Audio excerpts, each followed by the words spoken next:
こんにちは。今回はフリーキャドでドライバーケースを作りながらサブシェイプバインダーの基礎を解説していきます。サブシェイプバインダーは簡単に言うと別のボディの形状を自分のボディの中でも使えるようにする機能です。まずはどういう機能でどういうことができるか簡単に説明します。それでは早速始めましょう。サブシェイプバインダーは別のボディの形状を自分のボディに取り込んで扱えるようにする機能です。ただし別のボディの形状をコピーするのではなく参照として取り込みます。見た目は同じ形ですが元のモデルとつながっています。複数のボディを使う場合それぞれ独立した部品として扱われます。サブシェイプバインダーを使うことで別の部品の形を基準にして新しい部品を作ることができます。取り込んだ形状はそのまま加工するのではなくスケッチで外部投影して使います。これにより別のボディの形を元にしたスケッチを作ることができます。サブシェイプバインダーは便利ですが元の形状に強く依存しています。大きく形を変更すると参照が外れることがあります。サブシェイプバインダーは元の形状に依存している仕組みであることを理解しておきましょう。ここでサブシェイプバインダーの基本的な使い方を3ステップでまとめておきます。1、参照したい面や形状を選ぶ。2、サブシェイプバインダーを作る。3、バインダーを外部投影してスケッチの基準として使う。この流れを覚えておくと後の操作がとても分かりやすくなります。では実際にドライバーケースを作ってみましょう。本体部分と蓋の部分を分けて作ります。それではここから実際に操作していきます。動画と同じように一緒にやってみてください。早すぎる部分は適宜一時停止やスロー再生でご覧ください。まずはドライバーケースの本体から作っていきます。パートデザインワークベンチになっていることを確認しましょう。パラメトリックボディをクリックします。新しいスケッチが表示されるのでクリックします。次にアタッチメントを選択、項目が表示されます。今回は上から見た状態で作図しますので XY 平面を選んで OK ボタンをクリックしてください。スケッチ画面に切り替わりました。当動画ではグリッドスナップ機能を使いますので設定を行っていない方はスパナーアイコンをクリックしてください。グリッドを表示、グリッド間隔を自動調整、グリッドにスナップをチェックしてください。では長円形を描いて本体形状を作成します。長円形の中心は原点、長さ 120mm、円弧半径 14mm のサイズとします。長円形ツールを選びます。原点でクリックしてそこから長円形を描きます。画面上に長円形の長さ、角度を入力するエディットボックスが表示されます。長さを 120mm と入力してください。角度は0度。円弧半径は 14mm と入力してください。この長円形を立体化して箱形状とします。スケッチを閉じます。もし閉じた後の画面がモデルになっていない場合はモデルに切り替えてください。続いてパッドアイコンをクリックしてください。長さを 180mm とします。これが本体の高さとなります。続いてドライバーを入れる空洞を作ります。上面を選択してスケッチアイコンをクリックしてください。円ツールをクリックしてください。原点でクリックしてそこから円を描きます。直径を 21mm に設定します。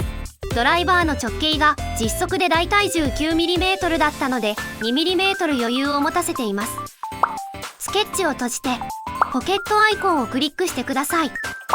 長さを 178mm とします。これがドライバーを入れる穴の深さとなります。本体の底の厚みは 2mm となります。OK ボタンでタスクを閉じてください。ここでモデル内部が見やすいように半透明にします。あくまで動画の見やすさ設定ですので無視していただいて構いません。ではモデルツリーからポケットを選択して直線上パターンをクリックしてください。モード、間隔を 20mm、回数を7に設定します。最後に上の部分だけ外周を削って蓋がはまる段差を作ります。本体上部の面を選択してください。スケッチアイコンをクリックしてください。外部投影アイコンをクリックしてください。本体上部の外周エッジを一つ一つクリックしてください。外周は長円形なのでエッジ2本と円弧2個となります。画面上の紫色の実線はそのままスケッチの線として扱えます。では今度は紫色の実線をコントロールキーを押しながら選択してください。エッジ2本と円弧2個です。続いてオフセットアイコンをクリックしてください。選択したエッジがコピーされています。ここで数値入力ボックスに -1.5mm と入力してください。これで外周から 1.5mm 分の厚みの長円形スケッチを作成できました。ではスケッチを閉じてください。ポケットアイコンをクリックしてください。長さを 30mm と入力してください。これで本体が完成しました。次に蓋を作りますが、ここで新しくボディを作成します。今回は本体と2つの別々の部品、つまり2つのボディに分けることになります。ここで登場するのがサブシェイプバインダーです。ではなぜサブシェイプバインダーを使うのか簡単に説明します。例えば本体のサイズを変更した時に蓋の形もそれに合わせて作り直すのは大変です。この時サブシェイプバインダーを使うことで本体の形状を基準にして蓋の形もそれに合わせて作ることができます。設計の仕方によっては形状を自動的に追従させることも可能です。つまり別の部品の形をそのまま利用できるようになります。本体のサイズを後から変更しても蓋側のスケッチがその形を参照しているため作り直しの手間が大幅に減ります。それではこのサブシェイプバインダーを使って実際に蓋を作っていきましょう。ボディアイコンをクリックしてください。ボディ001がモデルツリーに追加されたと思います。必ず右クリックしてアクティブボディになっていることを確認してください。では続いて本体の段差部分の面を選択してください。面を選択した状態でサブシェイプバインダーアイコンをクリックしてください。モデルツリーのボディ001に緑色アイコンのバインダーというのが追加されました。フリーキャドではサブシェイプバインダーはこのように緑色のバインダーアイコンとして表示されます。このバインダーというオブジェクトが本体段差部分の面情報をボディの壁を越えて参照しています。では早速バインダーを使いたいところですが、その前に本体のボディを非表示にしてください。本体が表示されたままだと同じ位置に本体とバインダーの面が重なってどちらを選択しているのか分かりにくくなるためです。フリーキャドが本体側の形状を操作したいのかバインダーで取り込んだ面を操作したいのか判断できなくなることを防ぎます。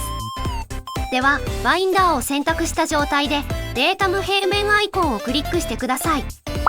アタッチメントはこのままモード平面で OK です。これで蓋を作るための安定した基準面ができました。次にデータ無面を選択してスケッチアイコンをクリックしてください。ここで注意点です。サブシェイプバインダーは形状そのものではなく参照情報なので直接パッドやポケットで加工することはできません。そのため外部投影でスケッチに変換して使うという流れになります。では外部投影アイコンをクリックしてください。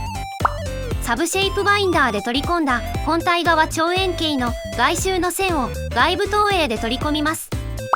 長円形の外周のエッジ2本、円弧2個を外部投影で取り込んでください。はい、これでスケッチに本体と同じ外形のエッジを取り込めました。ではスケッチを閉じてパッドで蓋の長さ分厚みを持たせます。パッドアイコンをクリックしてください。長さを 32mm に設定します。2mm 分蓋の厚み分の余裕値を持たせています。あとは蓋を裏側にひっくり返して裏面を選択。厚みアイコンをクリックします。今回は内側に厚みをつけて箱状の形にします。厚みを 1.1mm に設定してください。蓋がきついもしくは緩い場合はこの厚みの値を変更してください。これでドライバーケースの完成です。サブシェイプバインダーを使って本体の形を利用して蓋を作ることができました。今回のポイントです。サブシェイプバインダーを使うことで別のボディの形状を取り込んで新しい部品の基準として使うことができました。これにより複数の部品をまたいだ設計が可能になります。取り込んだ形状はそのまま加工するのではなく外部投影を使ってスケッチに変換して使います。これが形状を再利用する基本の流れです。例えば本体の長さや穴の数を変更することで用途に合わせたケースにアレンジすることができます。サイズや配置を変えるだけでも使い方の幅が広がります。サブシェイプバインダーによって一つのボディの中で完結するのではなく部品同士がつながる設計になります。より実用的なモデルを作るための基本となる重要な考え方です。今回の内容は部品同士の形状を連携させて設計するための基本的な考え方になります。